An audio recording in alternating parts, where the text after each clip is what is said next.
नमस्कार दोस्तों, decode exam में आप सभी का स्वागत है। आज की क्लास में हम लोग डिस्कस करेंगे मॉक टेस्ट 33 जो कि आपके यूपीपीसीएस प्रीलिम्स 2026 के लिए बहुत ही महत्वपूर्ण है। तो चलिए आज की क्लास को स्टार्ट करते हैं मेरे साथ ऐश्वर्या सिंह के साथ। अगर आज की क्लास में आपको किसी भी तरीके का डाउट होता है तो आप लोग मुझसे कमेंट बॉक्स में पूछ सकते हैं। आज की क्लास का पहला प्रश्न देखते हैं। प्रश्न जो है वो इंग्लिश हिंदी दोनों माध्यम में दिए गए हैं, तो आप जिस भी माध्यम के हैं उस माध्यम में प्रश्नों को सॉल्व करिए।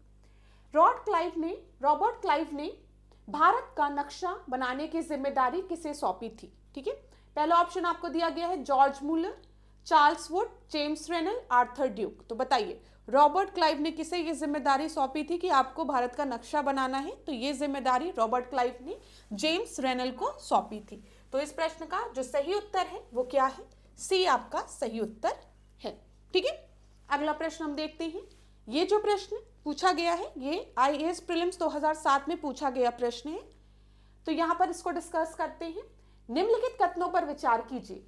रॉबर्ट क्लाइव बंगाल के प्रथम गवर्नर जनरल थे। दूसरा आपको दिया गया है विलियम बेंटिक भारत के प्रथम गवर्नर जनरल थे। आपको बताना है उपयुक्त में से कौन सा कथन सही है। यहां पर सबसे पहले बोला गया है first governor general of Bengal. जो पहला गवर्नर जनरल ऑफ बंगाल था वो रॉबर्ट क्लाइव नहीं वॉरेन हेस्टिंग था। तो ये आपका गलत हो गया। यहां पर क्या होगा? वॉरेन हेस्टिंग लिखना है तो लिख भी लीजिए आप ये सारे पॉइंट्स। दूसरा देखिए क्या दिया गया है, विलियम बेंटिक भारत के प्रथम गवर्नर जनरल थे। ये बिल्कुल सही है। William Bentinck was the first governor general of India. ध्यान दीजिएगा, अगर गवर्नर जनरल ऑफ बंगाल की बात करेंगे तो वॉरेन हेस्टिंग, और गवर्नर जनरल ऑफ इंडिया जो है पहला वो कौन है? विलियम बेंटिक है। तो ये बिल्कुल सही है। तो यहां पर आपका सही उत्तर बी हो जाएगा।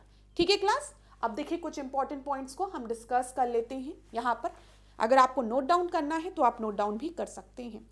कुछ एक्ट में लिखती हूं, इनको नोट डाउन करिए। सबसे पहले लिखिए रेगुलेटिंग एक्ट। Regulating act 1773। ठीक है, उसके बाद आप लिख लीजिए चार्टर एक्ट। Charter act 1833। और इसके बाद आप क्या लिखेंगे? आप लिखेंगे government of India act 1858। Clear? अब ध्यान देना, यहां पे जो दूसरा पॉइंट बताने जा रही हूं, रेगुलेटिंग एक्ट के थ्रू एक पोजीशन का गठन हुआ जिसको कि हम कहते हैं गवर्नर जनरल। यहां पे क्या टर्म जोड़ा गया? ऑफ बंगाल। ठीक है, पहले जो गवर्नर ऑफ बंगाल होता था, जो गवर्नर ऑफ बंगाल होता था उससे गवर्नर जनरल ऑफ बंगाल कर दिया गया, और जो गवर्नर ऑफ बॉम्बे और गवर्नर ऑफ मद्रास थे उनको गवर्नर जनरल ऑफ बंगाल के सबऑर्डिनेट बना दिया गया। समझ में आया? और अगर परीक्षा में आपसे पूछेगा कि पहला गवर्नर जनरल ऑफ बंगाल कौन है तो वो वॉरेन हेस्टिंग है। याद रखिएगा। मैं एक बार और रिपीट कर देती हूं, रेगुलेटिंग एक्ट 1773 के तहत जो गवर्नर ऑफ बंगाल था उसे गवर्नर जनरल ऑफ बंगाल कर दिया गया। यहां पे शब्द जनरल जोड़ दिया गया। क्यों? क्योंकि अब जो गवर्नर ऑफ बॉम्बे थे और गवर्नर ऑफ मद्रास थे वो सबऑर्डिनेट हो गए थे किसके? गवर्नर जनरल ऑफ बंगाल के। ये चीज क्लियर है? चल, चार्टर एक्ट 1833। चार्टर एक्ट 1833 से रिलेटेड एक बहुत ही महत्वपूर्ण पॉइंट ये है कि इस एक्ट के तहत जो मोनोपोली थी ईस्ट इंडियन कंपनी की वो पूरी तरीके से एबॉलिश कर दी गई थी। 1813 के चार्टर की जब हम बात करते हैं तो जो मोनोपोली थी, एकाधिकार था ईस्ट इंडियन कंपनी के पास ट्रेडिंग को लेके, उसे थोड़ा समाप्त किया गया था। लेकिन अभी भी ईस्ट इंडियन कंपनी के पास मोनोपोली थी चाय के व्यापार में और चाइना के साथ व्यापार करने में। लेकिन चार्टर एक्ट 1833 के तहत उससे पूरी तरीके से क्या कर दिया गया था? खत्म कर दिया गया था। और एक नए पोस्ट का आपका सृजन होता है जिसका कि नाम क्या है? Governor general of India. ध्यान दीजिएगा, गवर्नर जनरल, ठीक है, ऑफ इंडिया, ये याद रहेगा।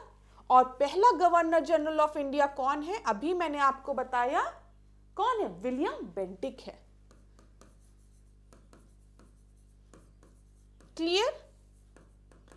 ठीक है, यहां पर इंडिया हो गया। तो अब जितना भी जहां जहां भी ब्रिटिश का शासन है वहां पर डिसीजन कौन लेगा? गवर्नर जनरल ऑफ इंडिया लेगा। सब इसी के अधिकार में आ गया। ठीक है, अब जो ईस्ट इंडियन कंपनी जो थी वो व्यापार करने के लिए जो भारत आई थी, उसकी कॉमर्शियल एक्टिविटीज को खत्म कर दिया गया और उसको एडमिनिस्ट्रेटिव बॉडी बना दी गई, प्रशासनिक कार्य उसका रह गया था। गवर्नमेंट ऑफ इंडिया एक्ट 1858 की अगर हम बात करें तो आपको पता है यहां पर एक बहुत मेजर इवेंट हुआ था। कौन सा? 1857 का रिवॉल्ट। 1857 के रिवॉल्ट के बाद गवर्नमेंट ऑफ इंडिया एक्ट 1858 आता है, क्वींस डिक्लेरेशन जिसे कहते हैं हम। इसमें क्या बोला गया कि अब ईस्ट इंडियन कंपनी का जो शासन था यहाँ पर, ठीक है, वो पूरी तरीके से हम समाप्त करते हैं और अब पूरा जो पावर है उसको ट्रांसफर करते हैं क्राउन को। मतलब ब्रिटिश सॉवरेनिटी यहाँ पर स्टैब्लिश कर दी गई और आज से जितने भी भारतीय हैं वो क्राउन के अंडर रहेंगे। ठीक है, तो आप लोग पर जितना भी अत्याचार किया है ये क्राउन द्वारा थोड़ा किया गया है, ये क्राउन द्वारा नहीं किया गया, ये तो ईस्ट इंडियन कंपनी थी जो आपको प्रताड़ित कर रही थी। अब से क्राउन का शासन होगा, क्वीन होंगी सुप्रीम, तो आपको डरने की कोई बात नहीं है। तो आप देखते भी हैं 1858 के बाद जब हम लोग अभी 1905 आज तक की बात करते हैं, 1901 1902 जब बंगाल का विभाजन होता है, तब तक कहीं ना कहीं जो नरम दल के नेता थे उन्हें ऐसा लगता भी था, ये बात भी है कि अगर हम अपनी बात क्राउन तक ले जाएंगे तो हमारी बात सुनी जाएगी। जब फर्स्ट वर्ल्ड वॉर होता है तो हम इंडियन सपोर्ट भी करते हैं ब्रिटिशर्स का, ठीक है, हम उन्हीं के साथ ही तो उनके लिए लड़ते हैं।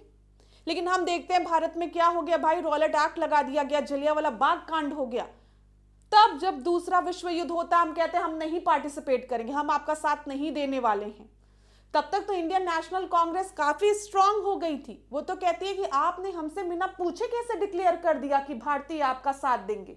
लिंथगो से कहती है, कहते ना हम आपका साथ नहीं देंगे, हम रिजाइन करते हैं, हम विरोध करते हैं, बाइकआउट करते हैं, हमको नहीं आपका साथ देना है। तो काफी लंबा स्ट्रगल चला है।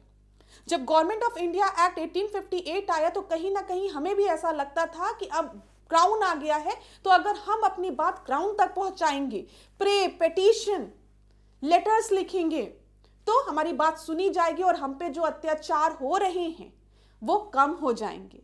और कहीं ना कहीं क्वींस डिक्लेरेशन में बोला भी गया कि भाई जो भी अत्याचार आज तक हुए वो तो ये ईस्ट इंडियन कंपनी कर रही थी, आज से East Indian company tata bye bye हो रही है, आप लोग सुखी रहेंगे।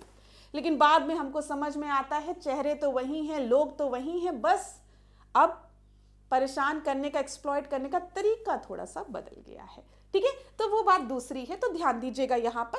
तो जब गवर्नमेंट ऑफ इंडिया एक्ट 1858 आया और जो ट्रांसफर कर दिया गया पावर को पूरा क्राउन में, ठीक है, ब्रिटिश सॉवरेनिटी स्टैब्लिश कर दी गई, तो यहाँ पर दो पोजीशंस क्रिएट की गई थी, एक वाइसरॉय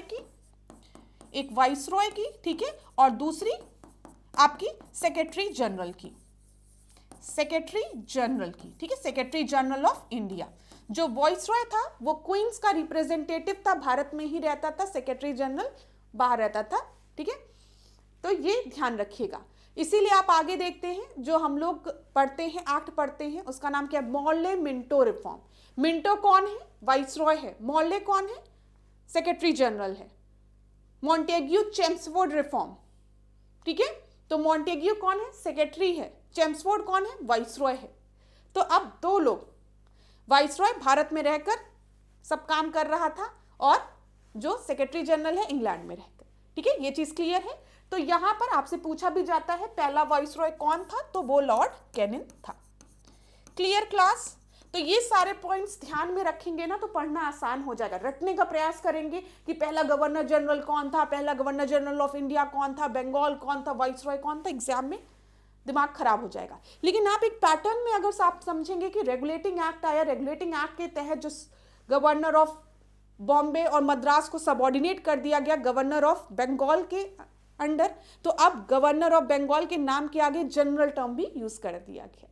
इस तरीके से पढ़ेंगे तो चीजें याद रहेगी। चलो आगे देखते हैं, अगर आपको इसको नोट डाउन करना है तो आप नोट डाउन भी कर सकते हैं। आगे देखिए अगले प्रश्न को, भारत में ब्रिटिश साम्राज्य का संस्थापक कौन था बोला गया है। तो ब्रिटिश साम्राज्य का संस्थापक तो लॉर्ड क्लाइव को बोला जाता है। ये बिहार पीसीएस में पूछा गया प्रश्न है, ठीक है, 2020 में। अंग्रेजों के विरुद्ध बनारस विद्रोह का नेतृत्व किसने किया था ये बोला गया है। तो ये देखिए यूपीआरओ एआरओ 2021 में पूछा गया प्रश्न है और इस प्रश्न का सही उत्तर है राजा चेत सिंह। सी आपका सही उत्तर है, ठीक है।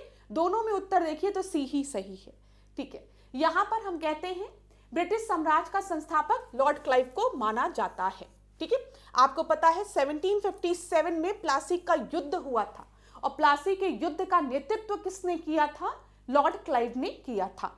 लेकिन हमेशा याद रखिएगा अगर आपकी परीक्षा में पूछा जाता है कि सबसे निर्णायक युद्ध कौन सा था, ठीक है, कौन सा युद्ध था जिसने की मतलब आप कहें कि ब्रिटिश साम्राज्य की नींव या ईस्ट इंडियन कंपनी को पूरी तरीके से पैर जमाने में हेल्प की भारत में, तो आप कहेंगे बक्सर का युद्ध 1764 का, ठीक है। क्योंकि बक्सर के युद्ध में आप देखेंगे जो ये नवाब थे, जो मुगल एम्परर थे वो भी हारे। इन्होंने संगठित एक वो बनाई थी ना अपनी, कौन कौन था, बंगाल का नवाब था, ठीक है, अवध का नवाब था और मुगल एम्परर था। अब ये तीनों ही हार गए, जो लोग जिनके हाथ में थोड़ी सी पावर हुआ करती थी। अब जब अंग्रेजों ने मिलकर इनको हरा दिया तो ये तो समझ में आ गया कि अब ये स्ट्रांग हो गए हैं। तो ये भी याद रखिएगा बक्सर का युद्ध 1764, जिसके बाद क्या हुआ था, ट्रीटी ऑफ इलाहाबाद, ठीक है, इलाहाबाद की संधि पर हस्ताक्षर हुआ था। अब देखिए ये तो हो गया, ये वाली चीज तो मैंने आपको बता दी। अब सी की हम बात करें यहाँ वाले इस प्रश्न के उत्तर की, ये भी ध्यान रखिएगा अंग्रेजों के विरुद्ध बनारस विद्रोह का नेतृत्व किसने किया था, राजा चेत सिंह ने किया था। इसको नोट कर लीजिए एक जगह, 1781 में किया गया था, ठीक है। इस विद्रोह में तत्कालीन गवर्नर जनरल वॉरेन हेस्टिंग ने अपने सैनिकों के साथ भागकर चुनार के किले में शरण लिया था, ध्यान दीजिएगा। तो वॉरेन हेस्टिंग ने अपने सैनिकों के साथ भागकर कहां पर, चुनार के किले में इन्होंने शरण ली थी, ठीक है। चलो तो ये भी याद रखिएगा। अगला प्रश्न हम देखते हैं, यहां पर क्या दिया गया है, लॉर्ड क्लाइव के संदर्भ में निम्नलिखित में से कौन सा कथन आपका गलत है पूछा गया है। उन्हें 1765 में बंगाल का गवर्नर जनरल नियुक्त किया गया था। उन्होंने प्लासी की लड़ाई में अंग्रेजों का नेतृत्व किया था, ठीक है। He was appointed as a governor general of Bengal in 1765 बोला गया है and he led British in the battle of Plassey. तो अभी थोड़ी देर पहले ही मैंने आपको बताया है कि जो लॉर्ड क्लाइव था उसने बैटल ऑफ प्लासी का नेतृत्व किया था। अच्छा यहां पर एक चीज देख लीजिए, एक चीज सबसे पहले इनकरेक्ट पूछा गया है, इसको जरूर अंडरलाइन कर लिया करो, कौन सा कथन गलत है ये पूछा गया है, ठीक है। तो अभी थोड़ी देर पहले ही मैंने आपको बताया है कि अगर हम बात करते हैं बंगाल के गवर्नर जनरल की पहले, तो वो वॉरेन हेस्टिंग है, ठीक है। ये बिल्कुल सही है कि प्लासी के युद्ध की अगर हम बात करें, प्लासी के युद्ध में किसने नेतृत्व किया था, लॉर्ड क्लाइव ने किया था। तो यहां पर आपका इनकरेक्ट पूछा है, उत्तर क्या हो जाएगा, ए आपका सही उत्तर हो जाएगा, ये ध्यान रखिएगा क्लास। चलिए जब हम 1757 की बात करते हैं, ठीक है, 1757 के बाद आप जरूर याद रखिएगा 1764, ठीक है, जब बैटल ऑफ बक्सर हुआ है। और रेगुलेटिंग एक्ट कब आया है, 1773 में रेगुलेटिंग एक्ट आया है। Robert Clive was reappointed as a governor of Bengal in 1765। यहां पर आपने ध्यान दिया होगा प्रश्न में क्या बोला गया था, मैंने क्लियर कर दिया है कि he was appointed as the governor general। ये जो जनरल टर्म है बंगाल में कि he was appointed as the governor general of Bengal, तो गवर्नर जनरल की पोस्ट कब बनी है, जब रेगुलेटिंग एक्ट आया है 1773 वाला। और कौन पहला गवर्नर जनरल था, अभी थोड़ी देर पहले बताया, वॉरेन हेस्टिंग था, ठीक है। इस वजह से ये स्टेटमेंट आपका गलत हो गया था। ये चीज क्लियर है ना क्लास, कहीं पर भी कोई भी कंफ्यूजन होगी तो बताइएगा जरूर। तो यहां पर बात की गई है कि अगर उसी प्रश्न में खाली गवर्नर ऑफ बंगाल दिया रहता कि Robert Clive was governor of Bengal in 1765, तब वो स्टेटमेंट सही हो जाता। बस एक वर्ड जनरल लगाने की वजह से वो स्टेटमेंट आपका गलत हो गया है। तो ये चीज बहुत अच्छे से याद कर लीजिएगा कि रॉबर्ट क्लाइव को रीअपॉइंट किया गया है गवर्नर ऑफ बंगाल इन 1765 में। यहां पर महत्वपूर्ण चीज ये है कि जब बक्सर का युद्ध हुआ था तब रॉबर्ट क्लाइव यहां पर नहीं था, ये ध्यान रखिएगा, ठीक है। रीअपॉइंट इसलिए लिखा गया है यहां पर। जब प्लासी का युद्ध था तब वो बंगाल में था, लेकिन बक्सर के युद्ध के समय रॉबर्ट क्लाइव बंगाल में नहीं था। इसके पहले रॉबर्ट क्लाइव ने बैटल ऑफ प्लासी लड़ा, जो मैंने आपको बता दिया।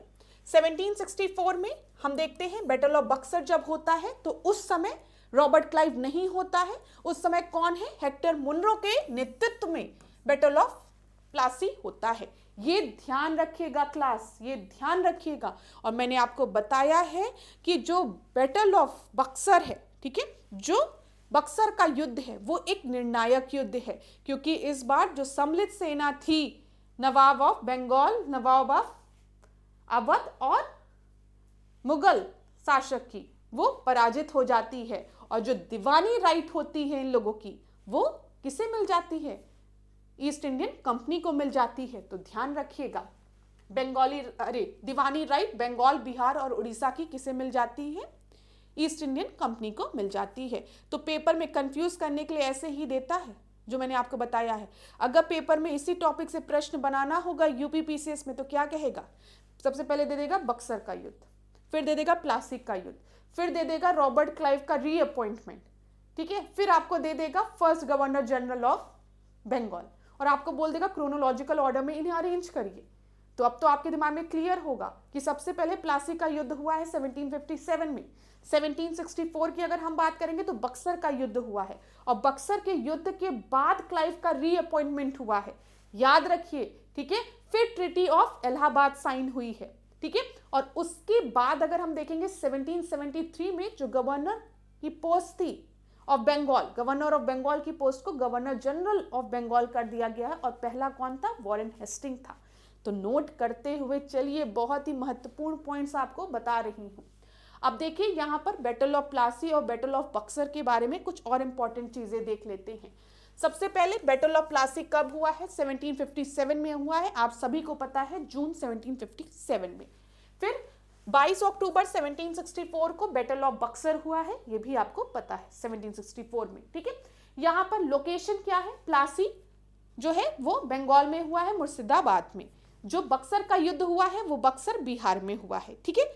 अब यहां पर मेन ओपोनेंट कौन थे? जब हम बात करते हैं प्लासी का युद्ध, तो प्लासी के युद्ध में खाली बंगाल का नवाब था, ठीक है, सिराजुद्दौला था, ठीक है। लेकिन जब हम बात करते हैं बक्सर का युद्ध तो यहां पर आपका मीर कासिम, ठीक है, शुजाउद्दौला और शाह आलम, ये सब थे। तो ध्यान रखिएगा। चलिए आगे बढ़ते हैं। बंगाल में शासन की दोहरी प्रणाली किसके द्वारा लागू की गई थी? Dual system of governance in Bengal was enforced by, ठीक है, द्वैत शासन की बात यहां पर की गई है। वॉरेन हेस्टिंग द्वारा, विलियम बेंटिक द्वारा, रॉबर्ट क्लाइव द्वारा, या फिर लॉर्ड कर्जन द्वारा। तो डुअल सिस्टम ऑफ गवर्नेंस था, ये बंगाल में इंट्रोड्यूस किया गया था रॉबर्ट क्लाइव द्वारा, और इसे खत्म किया गया था वॉरेन हेस्टिंग द्वारा, ठीक है। तो यहां पर आपका सही उत्तर सी हो जाएगा क्लास, ध्यान दीजिएगा, ठीक है, सी आपका सही उत्तर है। 1765 में हम देखते हैं रॉबर्ट क्लाइव ने बंगाल में द्वैत शासन प्रणाली लागू की थी। द्वैत शासन प्रणाली को भी मैं आपको समझा देती हूं, यहां पर ध्यान दीजिए। हम जब द्वैत शासन प्रणाली की बात करते हैं तो यहां पर दो राइट्स होते हैं, दीवानी राइट्स और निजामत, ठीक है। दीवानी राइट्स मतलब रेवेन्यू एडमिनिस्ट्रेशन, रेवेन्यू कलेक्शन, ये राइट, ठीक है। दीवानी मींस हम रेवेन्यू से रिलेटेड, वित्त से रिलेटेड बात कर रहे हैं, तो रेवेन्यू कलेक्शन। तो दीवानी राइट जो थी वो किसको दे दी गई थी? ईस्ट इंडियन कंपनी को दे दी गई थी द्वैत शासन में, जब रॉबर्ट क्लाइव उसे लागू करता है। और निजामत की जब हम बात करते हैं, मतलब लॉ एंड ऑर्डर को मेंटेन करने की रिस्पॉन्सिबिलिटी किसे दे दी गई थी? नवाब को, बंगाल की, ठीक है। तो कभी भी अगर आपके परीक्षा में इस तरीके का प्रश्न बने कि डुअल सिस्टम ऑफ गवर्नेंस किसके द्वारा लागू की गई थी बंगाल में, तो आप बताएंगे रॉबर्ट क्लाइव द्वारा। और अगर फिर दूसरा प्रश्न ये पूछे कि द्वैत शासन का अर्थ क्या होता है, तो आप याद रखिएगा यहाँ पर हम बात करते हैं दीवानी और निजामत की। दीवानी मीन्स रेवेन्यू कलेक्शन की रिस्पॉन्सिबिलिटी जो थी वो ईस्ट इंडियन कंपनी को दे दी गई थी, और जब हम निजामत की बात करते हैं तो लॉ एंड ऑर्डर मेंटेन करने की जो रिस्पॉन्सिबिलिटी थी वो नवाब को दे दी गई थी। ठीक है क्लास, समझ में आ गया। कंपनी को दीवानी अधिकार राजस्व संग्रह प्राप्त हुआ और नवाब के पास निजामत अधिकार कानून व्यवस्था का अधिकार था। आगे बढ़े, अगला प्रश्न देखिए, निम्नलिखित में से किसने बंगाल में दोहरी सरकार प्रणाली को समाप्त किया था? अभी मैंने आपको बताया जो डुअल गवर्नमेंट सिस्टम था, द्वैत शासन था बंगाल में, उसे लागू किया गया था रॉबर्ट क्लाइव द्वारा 1765 में। नोट करते हुए चलिए, महत्वपूर्ण है ईयर भी, ठीक है। और इसे समाप्त किसके द्वारा किया गया था? वॉरेन हेस्टिंग द्वारा समाप्त किया गया था। वॉरेन हेस्टिंग कौन है? पहला गवर्नर जनरल ऑफ बंगाल, ये भी याद रखिएगा। तो यहां पर आपका सी जो है वो सही उत्तर है। वॉरेन हेस्टिंग ने इसको एबॉलिश कब किया था? हो सकता है ये भी प्रश्न पूछ ले, तो 1772 में।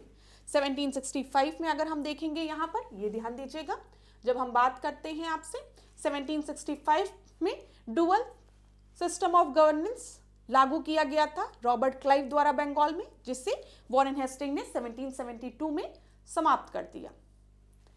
कलकत्ता में एशियाटिक सोसाइटी की स्थापना के समय बंगाल का गवर्नर जनरल कौन था? पूछा गया है। तो बताइए, कोलकाता में एशियाटिक सोसाइटी की स्थापना के समय गवर्नर जनरल ऑफ बंगाल कौन था? Lord Cornwallis, Warren Hastings, Lord Wellesley, Lord Bentinck. तो यहां पर वॉरेन हेस्टिंग था। बी आपका सही उत्तर है, ठीक है। एशियाटिक सोसाइटी की अगर हम बात करें, इसकी स्थापना कोलकाता में किस वर्ष में हुई थी? 1784 में, ये भी याद रखिएगा। हो सकता है परीक्षा में इस तरीके से भी प्रश्न पूछ ले। देखिए, एशियाटिक सोसाइटी ऑफ बंगाल की अगर हम बात करें तो इसका जो मेन पर्पस था ना, वो जो एशिया का जो कल्चर है, ठीक है, एशिया का जो हिस्ट्री है, ठीक है, इसको स्टडी करना। यहां पर ध्यान दीजिएगा, देखिए लिंग्विस्टिक, यहाँ की जो लैंग्वेज है, जो यहाँ के स्क्रिप्ट है इंपॉर्टेंट, जो संस्कृत में जो स्क्रिप्ट लिखे गए हैं उसको ट्रांसलेट करना इंग्लिश में। अब एशियाटिक सोसाइटी ऑफ बंगाल की स्थापना की गई है तो इसके पीछे का कुछ पर्पस होगा ना इस सोसाइटी का। तो इस सोसाइटी का पर्पस ये था कि जो हमारे यहाँ के स्क्रिप्ट हैं, टेक्स्ट हैं, ठीक है, टेक्स्ट हैं, उसको स्टडी करना, उसको ट्रांसलेट करना इंग्लिश में, ठीक है। यहाँ पर देख लो, जैसे मनुस्मृति की हम बात करते हैं तो उसका ट्रांसलेशन हुआ था। इसी तरीके से हिस्ट्री एंड कल्चर की बात करते हैं कि जो भारत की जो हिस्ट्री है, कल्चर है, उसे समझना, यहाँ के जो इंस्क्रिप्शन है, कॉइन्स हैं, उनको स्टडी करना। साइंस की हम बात करें तो यहाँ पर इन्होंने पब्लिश किया था कुछ research on Indian astronomy and mathematics and medicine, ठीक है। फिर पब्लिकेशन की अगर हम बात करेंगे, launch the Asiatic research journal in 1788, ये याद रखिएगा। एशियाटिक सोसाइटी ऑफ बंगाल ने एशियाटिक रिसर्च जर्नल को लॉन्च किया था 1788 में, and it was one of the earliest journal in India. चलो आगे बढ़ते हैं। थोड़ा सा इंफॉर्मेशन मैं आप लोगों को इसलिए दे देती हूँ क्योंकि चीजें ज्यादा समय तक याद रहती है। अब कुछ और इंपॉर्टेंट चीजें यहां पर देख लो। अगर एस्टैब्लिशमेंट की बात करें तो it was founded by William Jones, ये याद रखिएगा, जो कि एक ब्रिटिश जूरिस्ट थे। इन्होंने एशियाटिक सोसाइटी ऑफ बंगाल की स्थापना कब की थी? 1784 में की थी। कहाँ की थी? कलकत्ता में की थी, ठीक है। ओरिजिनल नेम क्या था? एशियाटिक सोसाइटी ऑफ बंगाल, ठीक है। उस समय गवर्नर जनरल ऑफ बंगाल कौन था? तो वो आपका वॉरेन हेस्टिंग था। लेकिन अगर परीक्षा में पूछेगा who established the Asiatic society of Bengal, तो आप क्या बताएंगे? विलियम जोन्स का नाम आप बताएंगे। यहाँ पर कुछ इंपॉर्टेंट पर्सनालिटीज जो कि एशियाटिक सोसाइटी ऑफ बंगाल में थी, उसमें आपको सर विलियम जोन्स का नाम याद रखना है, जो कि फाउंडर थे, ठीक है। हेनरी थॉमस कोलब्रुक का नाम याद रखना है, ये एक संस्कृत स्कॉलर थे, आपके एग्जाम में पूछा जाता है। फिर जेम्स प्रिंसेप का नाम याद रखना है, जिन्होंने ब्राह्मी और खरोष्टी स्क्रिप्ट को, जो अशोकन इंस्क्रिप्शन थे, उसको डेसिफर किया था। एलेक्जेंडर कनिंघम की बात हम करेंगे तो he was the founder of the archaeological survey of India. तो ये कुछ नाम एक जगह नोट कर लो। क्लास जो भी पॉइंट मैं आपको बता रही हूं, ये सारे पॉइंट्स प्रीलिम्स के लिए भी महत्वपूर्ण है और मेंस के लिए भी महत्वपूर्ण है।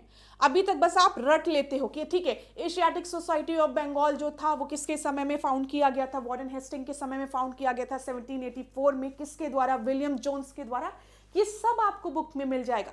लेकिन अब आप कुछ इंपॉर्टेंट स्कॉलर्स या पर्सनालिटीज जो कि एशियाटिक सोसाइटी ऑफ बंगाल से जुड़े थे, उनके नाम याद रखना, ठीक है। अगर प्रीलिम्स में प्रश्न पूछेगा तो आपको एलिमिनेट करने में आसानी होगी, इसलिए अगर मेंस में पूछेगा तो आप फिर तो मेंशन कर ही लोगे। जैसे जेम्स प्रिंसेप से रिलेटेड प्रश्न परीक्षा में पूछा गया है, अशोकन इंस्क्रिप्शन से रिलेटेड प्रश्न पूछा गया, ब्राह्मी एंड खरोष्टी स्क्रिप्ट की बात की गई है अगर पास्ट ईयर के क्वेश्चन देखोगे तो। इसी तरीके से Alexander Cunningham, founder of archaeological survey of India, ये भी प्रश्न पूछा गया। इंडिविजुअल अलग अलग प्रश्न है ये सब जो पूछे गए हैं परीक्षा में, ठीक है।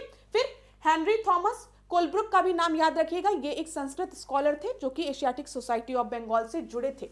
मुझे याद आता है परीक्षा में एक प्रश्न पूछा गया था कि अलेक्जेंडर, यहां पर ये इस तरीके से दिया गया था कि Henry Thomas Colebrooke was the scholar of Asiatic society of Bengal. उसमें आपको बताना तो सही लिखा है कि गलत, ये प्रश्न पूछा था। चलो आगे बढ़ते हैं, अगला हम देखते हैं यहां पर क्या दिया गया है।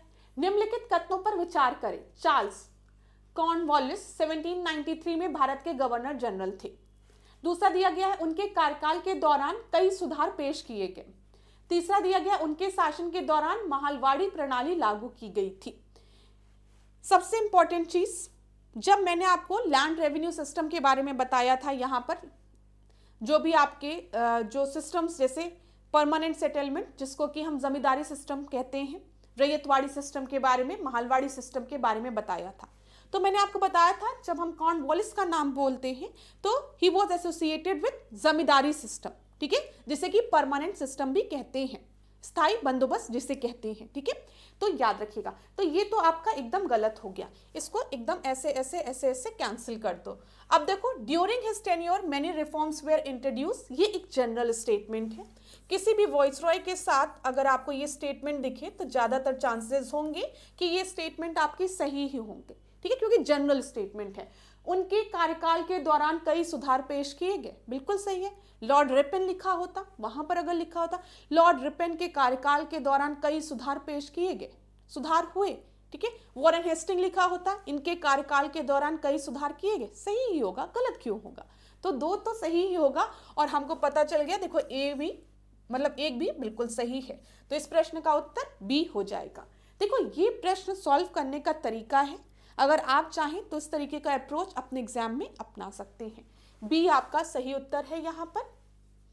अब देखो, लैंड रेवेन्यू पॉलिसी की बात करते हैं। यहां पर land revenue system, land reform तो बात की बात है, लैंड रेवेन्यू सिस्टम की बात हम करते हैं। मैंने अभी थोड़ी देर पहले लैंड रिफॉर्म की बात कर दी है, तो वो दूसरी चीज है। लैंड रेवेन्यू मींस यहां से किस तरीके से जो ब्रिटिश सरकार थी वो रेवेन्यू कलेक्ट करती थी, टैक्स कलेक्ट करती थी, उसके बारे में हम बात करने जा रहे हैं, ठीक है। तो लैंड रेवेन्यू सिस्टम इसको करो। लैंड रेवेन्यू सिस्टम में सबसे पहले परमानेंट सेटलमेंट की जब भी बात करेंगे तो आपको याद रखना है लॉर्ड कॉर्नवालिस का नाम, ठीक है। रैयतवाड़ी सिस्टम की जब हम रैयतवाड़ी सिस्टम की बात करेंगे तो थॉमस मुनरो का नाम याद रखिएगा, और महलवाड़ी सिस्टम में आपको विलियम बेंटिक का नाम याद रखना है। मैंने आपको बताया है, एक्सप्लेन किया है, एक बात और एक्सप्लेन कर दूं, यहां पर ध्यान से देखिएगा। पहले यहां पर बता देती हूं मैं आपको। देखो, कुछ इस तरीके से अगर मैं ड्रॉ करूं, परमानेंट सेटलमेंट की बात मैं कर रही हूं, जमींदारी सिस्टम की बात मैं कर रही हूं, जमींदारी सिस्टम। तो जमींदारी सिस्टम में ये पीजेंट्स हैं, ये फार्मर्स हैं, ठीक है। यहां पर जमींदार आते हैं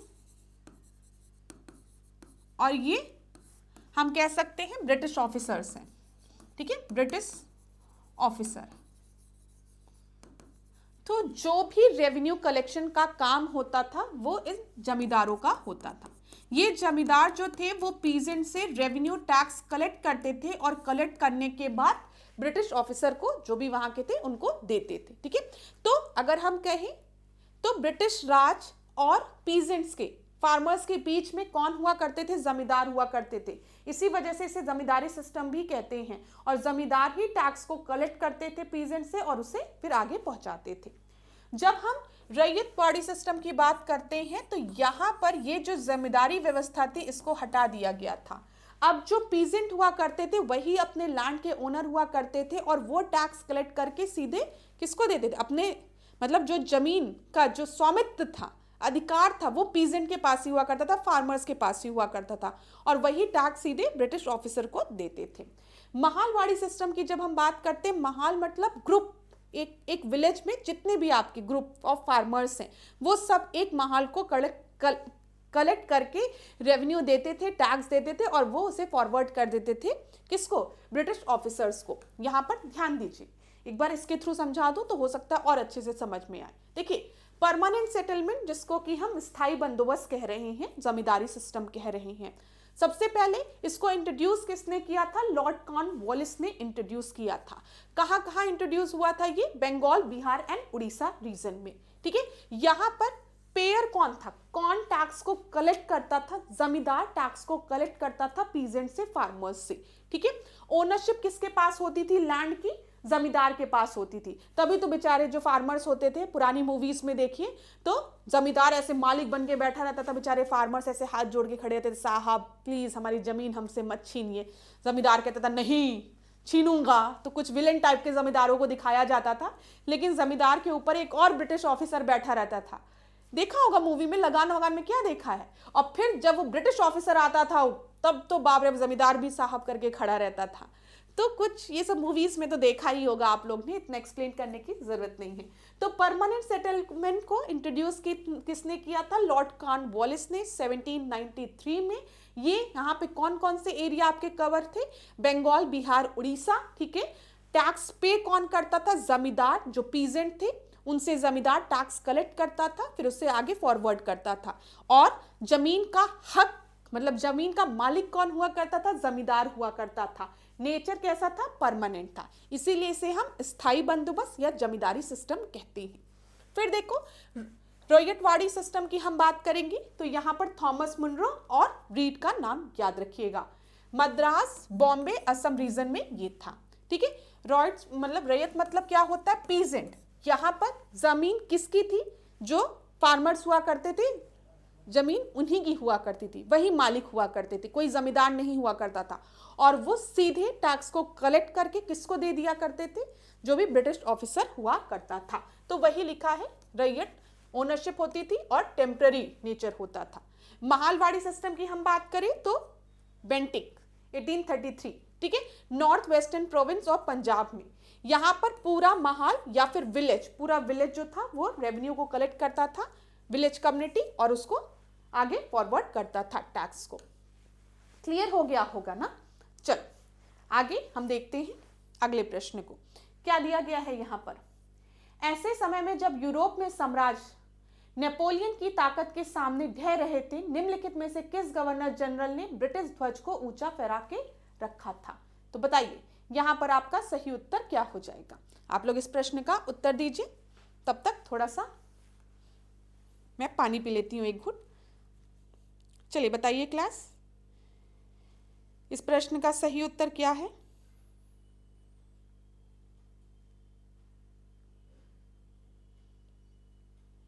नेपोलियन के समय की बात की गई है तो थोड़ा ध्यान दीजिएगा।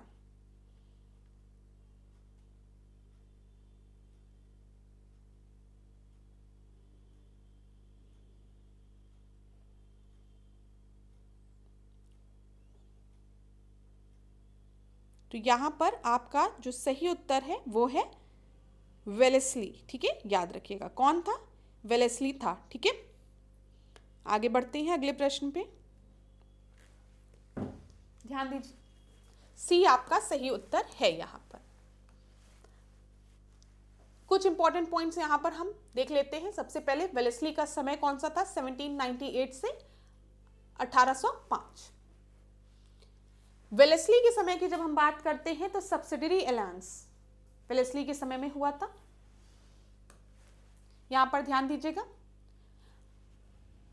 सब्सिडरी अलायंस के बारे में पेपर में जो प्रश्न बनता है उस पर ध्यान दीजिएगा। आपकी परीक्षा में पूछा जाता है सहायक संधि के बारे में, पूछा जाता है कि सहायक संधि जो लॉर्ड वेलेस्ली ने की थी वो किन किन स्टेट्स के साथ की थी और क्या क्रोनोलॉजी थी। मैं आपको फिर एक बात कहूंगी कि अब पीसीएस में प्रश्न जो देखे जाते हैं वो क्रोनोलॉजिकल ऑर्डर में अरेंज करने को बोला जाता है उसमें। इससे क्या होता है, पेपर में जो प्रश्नों का जो लेवल होता है ना वो थोड़ा डिफिकल्ट हो जाता है। नहीं तो अभी डायरेक्ट पूछेगा कि लॉर्ड वेलेस्ली ने हैदराबाद के साथ सहायक संधि कब की थी, तो आप बता देंगे 1798 में, आप बता देंगे सिंधिया के साथ 1804 में। लेकिन यही प्रश्न अगर परीक्षा में इस तरीके से पूछ लिया जाएगा कि क्रोनोलॉजिकल ऑर्डर में अरेंज करिए कि किसके साथ संधि पहले की थी किसके साथ बाद में की थी, तब क्वेश्चन थोड़ा डिफिकल्ट हो जाता है।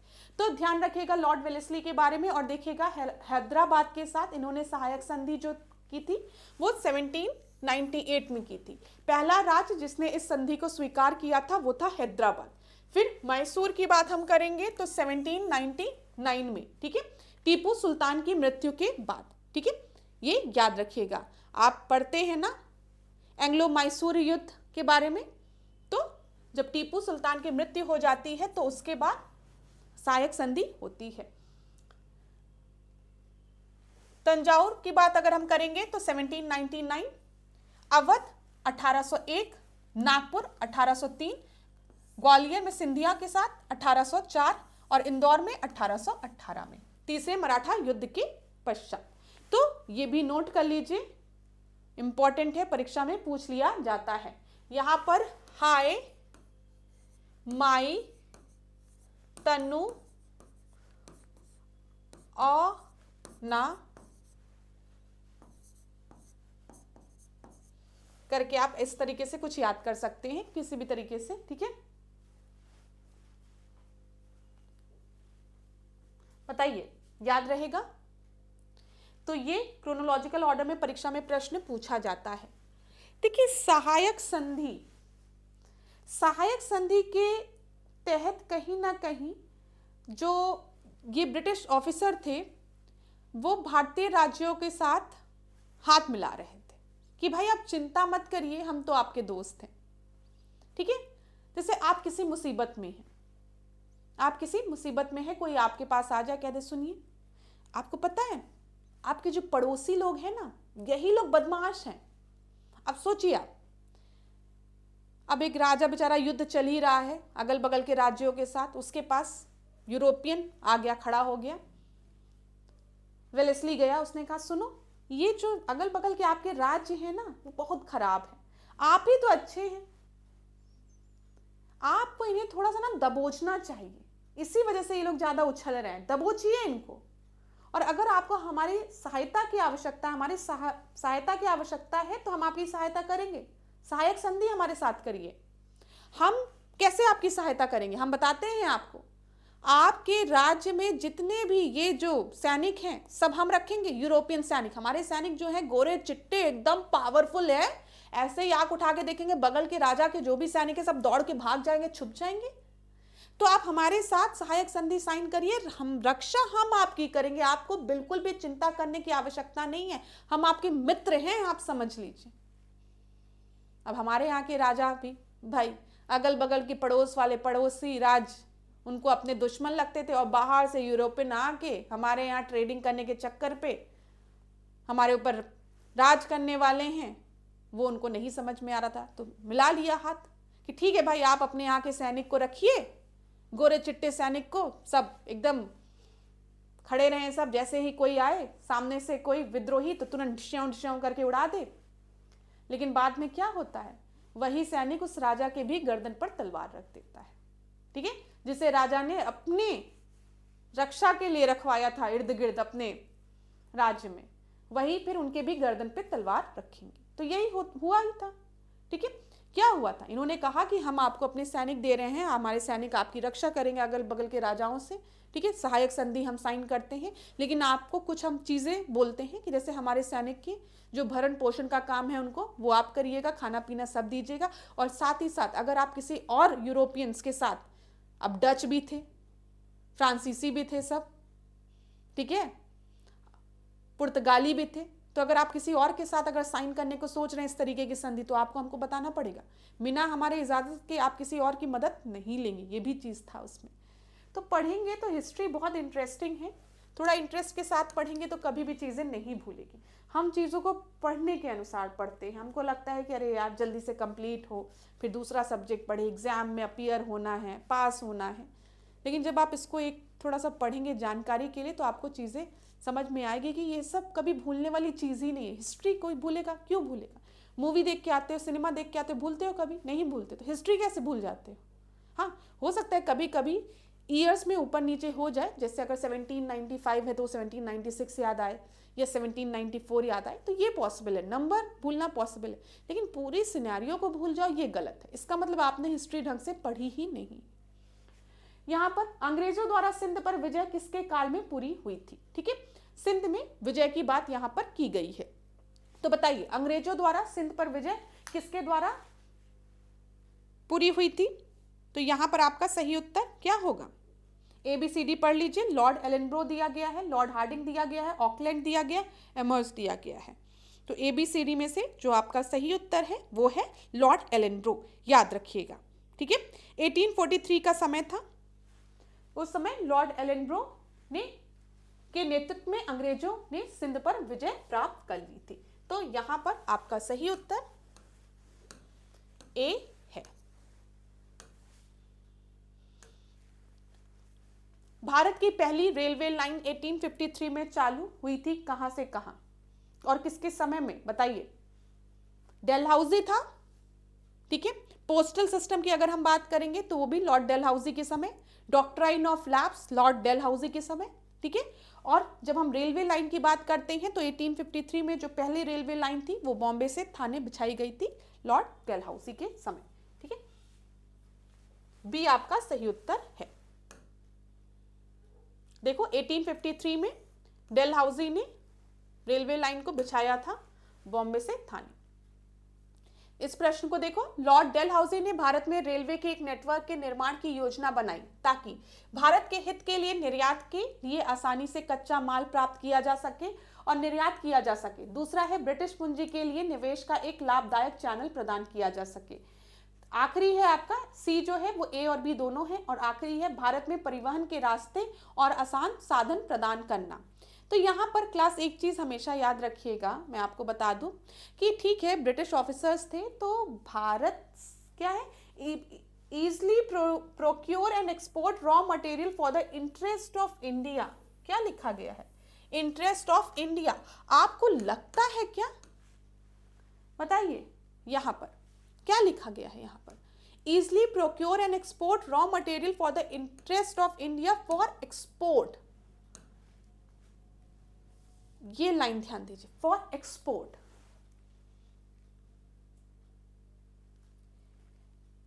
इस पे बोला जाता है कि जब हम ड्रेन थ्योरी पढ़ते हैं, ड्रेन थ्योरी आपको पता होगा 1901 दादा भाई नौरोजी की हम बात करते हैं।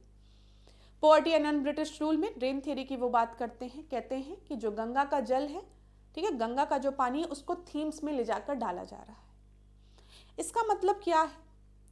भारत के यहाँ से जो रॉ मटेरियल्स हैं, जो भारत के यहाँ के जो रॉ मटेरियल्स है, कच्चा माल है, उससे भारत से एक्सपोर्ट किया जा रहा है। कहाँ पर? इंग्लैंड में। ठीक है, यहाँ से रॉ मटेरियल यूरोप में जा रहा है और यूरोप में इंडस्ट्रियलाइजेशन हो गया है, औद्योगिकरण हो गया है। अब औद्योगिकरण में इन रॉ मटेरियल्स का प्रोसेसिंग हो रही है और फाइनल गुड मिल रहा है, और वो जो फाइनल गुड मिल रहा है उसे भारत में ही लाके बेचा जा रहा है। तो ये क्या करते थे ये लोग? जहां जहां कॉलोनी थी वहां से रॉ मटेरियल्स, कच्चे माल को ये एक्सपोर्ट करते थे, और एक्सपोर्ट करने के बाद ये इंडस्ट्रीज में जाता था, वहां प्रोसेस होता था, फाइनल गुड मिलता था। अब फाइनल गुड इनको बेचना है, जो प्रोडक्शन इन्होंने किया है उसको बेचना है। अब उसको बेचने के लिए मार्केट कौन हुआ करती थी? कॉलोनीज ही हुआ करती थी। तो हमारे यहाँ से रॉ मटेरियल जाता था वहां, फिर वहां से फाइनल प्रोडक्ट आता था और भारत के ही मार्केट में बेचा जाता था। इसीलिए जब हम स्वदेशी मूवमेंट की बात करते हैं 1905 के समय, तो लोग क्या कहते हैं, जो हमारे जो लीडर्स हैं, कहते हैं बायकॉट, स्वदेशी अपनाओ। जो फॉरेन गुड्स है उनको जला के फेंको, यही उनके साथ सही तरीका होगा, जला के फेंकना, बायकॉट करो। क्योंकि जब वो हमारे पे शासन इसीलिए कर रहे हैं क्योंकि भारत मार्केट है उनके लिए, उनके फाइनल प्रोडक्ट्स के लिए। वो हमारे गुड्स को यहाँ से बाहर भेज रहे हैं और उसे प्रोसेस करने के बाद हमारे ही देश में प्रोडक्ट्स को बेच रहे हैं। और हमारे जो इंडिजिनस जो क्राफ्ट्स हैं उसको क्या कर रहे हैं, खत्म कर रहे हैं। इसी वजह से आप देखते हैं स्वदेशी आंदोलन में हम फॉरेन गुड्स को बायकॉट करने की बात करते हैं, हम स्वदेशी को, चरखे को, खादी को प्रमोट करने की बात करते हैं, क्योंकि अब हम मार्केट नहीं देना चाहते हैं ब्रिटिश गुड को, ठीक है, क्योंकि उनको बेनिफिट तो यहीं से हो रहा था। जब हम बायकॉट करेंगे तब वो लॉस में जाएंगे। और अगर आज भी आप देखिए, जब भी हमें चाइना के विरोध करना होता है तो ऐसा तो है नहीं कि हम वॉर लड़ने चले जाते हैं, हम कहते हैं चाइनीज प्रोडक्ट को बायकॉट करिए, चाइनीज प्रोडक्ट को मत यूज करिए, क्योंकि चाइना के लिए भारत एक बहुत बड़ा मार्केट है। और अगर हम उनको यहाँ पर बायकॉट करना शुरू कर देंगे तो फिर वहां पर उन पर प्रेशर पड़ेगा, ठीक है, तो ये चीज याद रखिएगा। तो यहाँ पर जो एक चीज लिखी हुई है कि भारत के हित के निर्यात के लिए आसानी से कच्चा माल प्राप्त किया जा सके और निर्यात किया जा सके। यहाँ पर भारत का हित सम्मिलित था कि नहीं था, ये उतना नहीं हम श्योरली कह सकते हैं, लेकिन हाँ ये याद रखिएगा चीज रॉ मटेरियल्स को निर्यात करना ज्यादा महत्वपूर्ण था उनके लिए, ठीक है, निर्यात किया जा सके। ब्रिटिश पूंजी के लिए निवेश का एक लाभदायक चैनल प्रदान किया जा सके, बिल्कुल सही है। Provide a profitable channel of investment for British capital, ये सही है, ठीक है। तो यहां पर आपका सही उत्तर क्या हो जाएगा, ए और बी दोनों सही हो जाएगा, सी आपका सही उत्तर होगा, ये ध्यान रखिएगा, ठीक है। मेनली नेटवर्क्स को इसीलिए क्रिएट किया जाता है क्योंकि हम यहाँ से रॉ मटेरियल लेकर बाहर भेजें और वहां के फाइनल गुड्स को हम यहाँ पर लाकर वो बेचें और फिर प्रॉफिट में रहें। चलो अगला देखें हम प्रश्न, कहीं पर भी दिक्कत होगी तो आप बताइएगा जरूर मुझे। परिवहन के साधनों के विकास के संदर्भ में निम्नलिखित कथनों पर विचार करिए। कलकत्ता से दिल्ली तक ग्रैंड ट्रंक रोड पर काम 1839 में शुरू हुआ। रेलवे के निर्माण में भारतीय पूंजी का योगदान जो था वो नेग्लिजिबल था, नगण्य था, यहां पर लिखा गया है। तो पढ़िए इस चीज को। Consider the following statement with reference to the development of mean of transport. Work on the Grand Trunk Road from Calcutta to Delhi was begun in 1839. Second statement है the contribution of Indian capital in construction of railway was negligible. तो यहाँ पर आपका सही उत्तर क्या होगा बताइए। तो यहाँ पर जो आपका सही उत्तर है वो है, क्या आपका सही उत्तर है यहाँ पर आपका दोनों ही स्टेटमेंट जो हैं वो बिल्कुल सही हैं। जब हम बात करते हैं ग्रैंड ट्रंक रोड की तो इसका कंस्ट्रक्शन आपका 1839 में स्टार्ट हो गया था, ठीक है, और 1850s आते आते ये कंस्ट्रक्शन आपका पूरा हो गया। फिर रेलवे के निर्माण में भारतीय पूंजी का योगदान जो था वो नेग्लिजिबल था, नगण्य था, ये भी बिल्कुल सही है। यहाँ पर दोनों ही स्टेटमेंट बिल्कुल सही है, सी आपका सही उत्तर हो जाएगा, ठीक है। यहां पर देखिए Grand Trunk Road from Calcutta to Delhi was begin in 1839 and was completed in 1850s, ठीक है। अगला प्रश्न हम देखते हैं, यहां पर पढ़िए। निम्नलिखित में से कौन सी विशेषताएं भारत में रेलवे और टेलीग्राफ के विकास के लिए जिम्मेदार ठहराई गई। क्लास जो प्रश्न है वो इंग्लिश हिंदी दोनों में है। जहां पर भी इंग्लिश और हिंदी दोनों में पढ़ने की आवश्यकता होती है प्रश्नों को, वहां पर मैं दोनों माध्यम में पढ़ती हूँ, और जहां पर मुझे लगता है कि एक ही माध्यम से पढ़ना सफिशिएंट रहेगा तो मैं एक ही माध्यम में पढ़ती हूँ क्योंकि समय बचता है। तो बताइए अब इस प्रश्न को पढ़िए, यहाँ पर क्या सही है आपका, कि आपको मुझे बताना है, ठीक है। तो ध्यान दीजिए, निवेशकों को न्यूनतम 15% रिटर्न की गारंटी दी गई थी। भारत और उसके लोगों के हितों को सबसे आगे नहीं रखा गया था। पहली टेलीग्राफ लाइन 1853 में कलकत्ता और अगजा के बीच खोली गई थी, ठीक है। और आखिरी है लॉर्ड डेलहाउसी ने डाक टिकट शुरू किया था, ठीक है। Railways and telegraph in India की बात यहां पर की गई है। तो investor were guaranteed a minimum of 15% return, ये आपका गलत है। 5% रिटर्न की बात यहां पर की गई थी। The interest of India and her people were not kept in forefront. यही तो एकदम सही बात है। पहले वाले प्रश्न में लिखा था कि भारतीयों को लाभ पहुंचाने के लिए थोड़ा सा वो मतलब उस पर आप डाउट कर सकते थे, लेकिन हाँ रॉ मटेरियल्स को, कच्चे माल को बाहर भेजने के लिए ये सब किया जा रहा था, ये बिल्कुल सही है। ऐसे ही अगर हम देखें तो भारतीयों को शिक्षा क्यों दी जा रही थी? डाउन फिल्ट्रेशन थ्योरी की आप बात करोगे अभी, जब मैकाले के डाउन फिल्ट्रेशन थ्योरी की, तो उसमें आप पढ़ते हो कि जो मैकाले का डाउन फिल्ट्रेशन थ्योरी था उसमें मैकाले का मेन पर्पस यही था कि हम एक ऐसा वर्ग तैयार करें, एक ऐसी क्लास तैयार करें जो खून से तो इंडियन हो, बाय ब्लड बाय स्किन वो इंडियन हो, लेकिन उनके रहने, बोलने, खाने का तरीका सब वेस्टर्न हो, ठीक है। तो वो वेस्टर्न आइडियोलॉजी को प्रमोट करना चाह रहा था। और मैकॉले ने क्या बोला है, मैकॉले ने क्रिटिसाइज भी तो किया है इंडियन कल्चर को, इंडियन हिस्ट्री को, ठीक है। वो कहता है कि ये तो हमारी लाइब्रेरी के बराबर, अगर हम इनकी सबकी पूरी पुस्तकों को, नॉलेज को इकट्ठा कर ले तो हमारे लाइब्रेरी की एक बुक शेल्फ के बराबर बस इनको ज्ञान है। तो इस तरीके से क्रिटिसाइज किया है। तो डाउन फिल्ट्रेशन थ्योरी में ये सब चीज़ें आप पढ़ोगे तो कहीं ना कहीं यहाँ पर एजुकेशन को प्रमोट करने के पीछे का कारण भी एक ये था कि हम एक ऐसी क्लास बनाना चाहते थे वो जो पूरी तरीके से आपके यूरोपियंस की तरह हो, भले वो भारतीय हो बाय बर्थ। तो ये याद रखिएगा। तो इसी तरीके से the interest of India and her people were not kept in forefront, ये तो बात बिल्कुल सही है। The first telegraph line was open in 1853 between the Calcutta and Agra, ये भी सही है, ठीक है। Lord Dalhousie introduce the postage stamp, ये भी सही है। तो 2, 3, 4 आपका सही उत्तर हो जाएगा। लॉर्ड डेलहाउसी की जब हम बात करेंगे तो याद रखिएगा यहाँ पर कि टेलीग्राफ, ठीक है, फिर उसके बाद पोस्टेज स्टैंप, ठीक है, railway lines, doctrine of labs, ये सारे काम डेलहाउसी के समय पे हुए हैं। तो बी आपका सही उत्तर है। अगला प्रश्न देखते हैं क्या दिया गया है। निम्नलिखित में से किसने निर्णय लिया कि बहादुर शाह जफर अंतिम मुगल राजा होंगे और उनकी मृत्यु के बाद उनके वंशजों में किसी को भी राजा के रूप में मान्यता नहीं दी जाएगी? तो अब बोल दिया गया था, ये प्रश्न पूछा भी जाता है कि मुगल्स की जब हम बात करते हैं कि तो लास्ट मुगल एम्परर कौन है, तो बहादुर शाह जफर है, ठीक है। तो यहाँ पर आपसे पूछा गया है कि किसने ये डिसीजन दिया था कि who among the following decided that Bahadur Shah Jafar would be the last Mughal king and after his death none of his descent would be recognized as a king? तो ये बोला गया था लॉर्ड कैनिन द्वारा, ठीक है। ए आपका सही उत्तर है। मैंने आपको बताया भी है कि अगर हम देखते हैं 1857 की क्रांति के बाद, ठीक है, गवर्नमेंट ऑफ इंडिया एक्ट 1858 आता है और उस समय लॉर्ड कैनिन जो है उसे पहला वाइसरॉय भी बनाया जाता है, ठीक है। वाइसरॉय कौन है? रिप्रेजेंटेटिव ऑफ क्वीन है, जो कि भारत में है, और दूसरी पोस्ट जो थी वो सेक्रेटरी जनरल की थी, ये भी याद रखिएगा। चलो अगला प्रश्न देखें। अफगानिस्तान के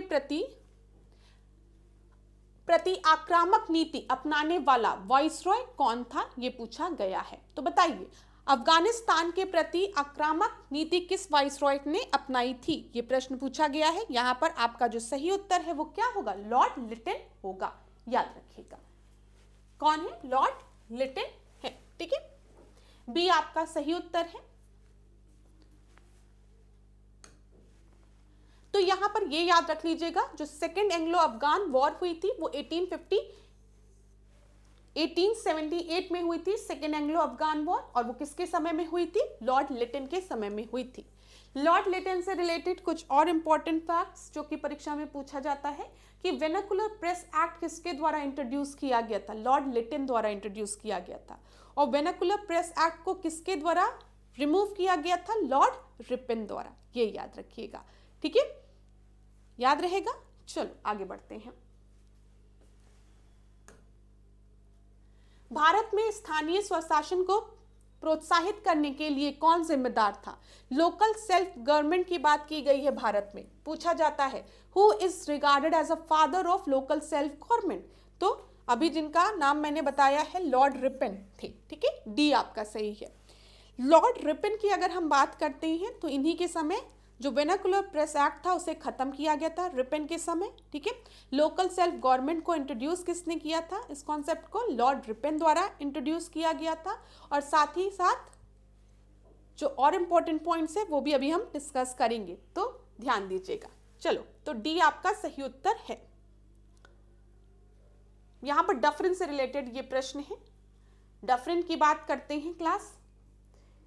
देख लीजिए क्या पूछा गया है यहाँ पर। लॉर्ड डफरिन के संदर्भ में निम्नलिखित कथनों पर विचार करिए। उनके शासन काल के दौरान कांग्रेस का गठन हुआ था। उन्होंने कांग्रेस को एक सूक्ष्म अल्पसंख्यक का प्रतिनिधित्व करने वाला बताया था। मैंने आपको पहले भी बताया है कि इंडियन नेशनल कांग्रेस का गठन 1885 में हुआ है। उस समय वाइसरॉय लॉर्ड डफरिन था। ऐसे याद कर लो, आईएनसी बनने दिया तो डफर ही था वो, ठीक है। ऐसे करके थोड़ा सा याद कर लो, ठीक है। और फिर उसके बाद आपको ये भी याद रखना है कि लॉर्ड डफरिन ने क्या बोला था कि इंडियन नेशनल कांग्रेस जो है वो माइनॉरिटीज को, माइक्रोस्कोपिक माइनॉरिटीज को रिप्रेजेंट करी, कुछ लोगों को रिप्रेजेंट कर रही है। दोनों ही स्टेटमेंट बिल्कुल सही है। सी आपका सही उत्तर है। ऐसे ही आपकी परीक्षा में एक प्रश्न पूछा जाता है कि कर्जन से रिलेटेड किसने बोला था कि इंडियन नेशनल कांग्रेस जो है वो बहुत जल्दी ही खत्म हो जाएगी, मतलब अपने विनाश की तरफ बढ़ रही है, कुछ इस तरीके का स्टेटमेंट था, और मैं उसे खत्म होते हुए देखना चाहूंगा। तो ये स्टेटमेंट कर्जन द्वारा दिया गया था। सी आपका सही उत्तर है। चलिए, लॉर्ड कर्जन के बारे में निम्नलिखित में से कौन सा कथन सही है बोला गया है। उन्होंने उनकी कांग्रेस के साथ पूरी सहानुभूति थी। उन्होंने सहायक गठबंधन की शुरुआत की थी। वे लॉर्ड कैनिंग के बाद भारत के वाइसरॉय बने। उन्होंने बंगाल के विभाजन की घोषणा की। आज की क्लास का सबसे आसान प्रश्न, 1905 में बंगाल का विभाजन किसके समय में हुआ है? लॉर्ड कर्जन के समय में हुआ है। तो इस प्रश्न का सही उत्तर डी हो जाएगा। चलिए, कर्जन वर्ष 1899 में नए वाइसरॉय के रूप में भारत आए। वे कांग्रेस के शांतिपूर्ण अंत में सहायता करने में सफल रहे। ध्यान दीजिएगा, He was successful in assisting the peaceful demise of Congress। मैंने आपको बताया ना, जब लॉर्ड कर्जन भारत आते हैं तो वो कहते हैं कि इंडियन नेशनल कांग्रेस कुछ ही दिन की बात है, फिर ये आराम से खत्म हो जाएगी और मैं इसे खत्म होते हुए देखना भी चाहता हूँ। लेकिन क्या ऐसा हुआ? ऐसा तो नहीं हुआ। हाँ, हमने पूरा पढ़ा ना। अभी आप जब पार्टीशन की बात करेंगे, अभी तक इंडियन नेशनल कांग्रेस है, तो ये चीज़ तो इनकी मंशा नहीं पूरी हो पाई। तो ये स्टेटमेंट तो आपका क्या हो गया? गलत हो गया, ठीक है। ध्यान रखिएगा यहाँ पर। तो यहाँ पर आपका आर जो है,